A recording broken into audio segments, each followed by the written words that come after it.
क्या समस्या है, आप लोग यहाँ क्यों इकट्ठा हुए हैं? हम लोग यहाँ पे इसलिए इकट्ठा हुए हैं, ये जो मार्ग हम लोग का घघरी से बमनी संपर्क मार्ग है, इसके सड़क निर्माण के संबंध में हम लोग इकट्ठा हुए हैं, क्योंकि इस मार्ग से सैकड़ों विद्यार्थी घघरी से बमनी पढ़ने के लिए जाते हैं और जो भी जरूरत की चीजें हैं घघरी से बमनी जाना ही पड़ता है। और आज तक कोई भी प्रतिनिधि आया, बहुत लोगों को संज्ञान में दिया गया इस समस्या को, लेकिन आज तक इसको पूरा करने के लिए कोई न तो आश्वासन दिया और न ही कोई इसको बनाने के लिए आ गया है। इससे पहले आप लोग क्या प्रयास किए हैं? इससे पहले जो भी लोग चुनाव प्रचार करने के लिए आते थे राजनीतिक पार्टियां, उनसे हम लोग ज्ञापन दिए हैं।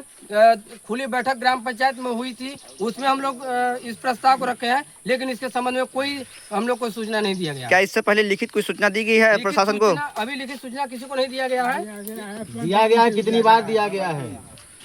किसको किसको दिया गया है? अरे पंचायत भवन में मतलब जो अधिकारी आते हैं हम लोग तो जानते नहीं है। हाँ, को कई बार सौंपा उन लोगों को लिखित दे करके लेटर मतलब कई लोग सामूहिक हस्ताक्षर करके लिख करके दिया गया है, लेकिन इस विषय में मतलब वर्षों से बंद करेंगे, कुछ नहीं किया जा रहा है। अभी आपकी क्या मांग है?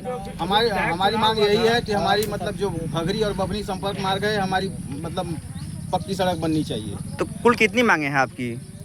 हम लोग की टोटल 5 मांगे हैं। हम लोग इसमें एक डीएम साहब के लिए हम लोग ज्ञापन भी, जनहित में ज्ञापन भी लिखे हुए हैं। हाँ। इसको हम लोग प्रेषित भी करेंगे। हम लोग की टोटल 6 मांगे हैं इस संबंध में। इससे आगे क्या करेंगे? कौन कौन सी, एक बार फिर से रिपीट कर दीजिए। हम लोग की प्रमुख मांगों में एक मांग है कि घघरी से बभनी तक प्रस्तावित मार्ग का संयुक्त स्थलीय निरीक्षण संबंधित विभागों से कराया जाए। हाँ। और दूसरी मांग हमारे ये है कि वन विभाग, लोका निर्माण विभाग एवं अन्य संबंधित विभागों के माध्यम मध्य आवश्यक समन्वय स्थापित कर मार्ग निर्माण की कार्रवाई शीघ्र ही प्रारंभ कराई जाए। और तीसरी मांग ये है कि यदि मार्ग निर्माण में कोई वैधानिक, तकनीकी अथवा प्रशासनिक बाधा हो तो उसका समयबद्ध निराकरण कराया जाए। और चौथा मांग ये है कि मार्ग निर्माण हेतु आवश्यक स्वीकृतियां एवं बजट उपलब्ध कराने के लिए समस्त स्तर पर प्रस्तावित प्रेषित किया जाए।